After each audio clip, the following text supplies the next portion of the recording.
ఆకాశమును భూమియు వాటిలోనున్న సమస్త సమూహమును సంపూర్తి చేయబడెను.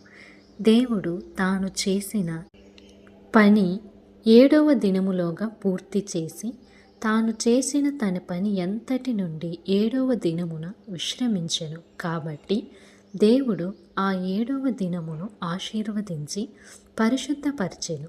ఏలయనగా దానిలో దేవుడు తాను చేసినట్టియు సృజించినట్టియు తన పని అంతటి నుండి విశ్రమించెను. దేవుడైన యెహోవా భూమిని ఆకాశమును చేసిన దినమందు భూమ్యాకాశములు సృజించబడినప్పుడు వాటి వాటి ఉత్పత్తి క్రమము ఇదే. అది వరకు పొలమందలి ఏ పొదయు భూమి మీద నుండలేదు, పొలమందలి ఏ చెట్టును మొలవలేదు. ఏలయనగా దేవుడైన యెహోవా భూమి మీద వాన కురిపించలేదు, నేలను సేద్యపరచుటకు నరుడు లేడు.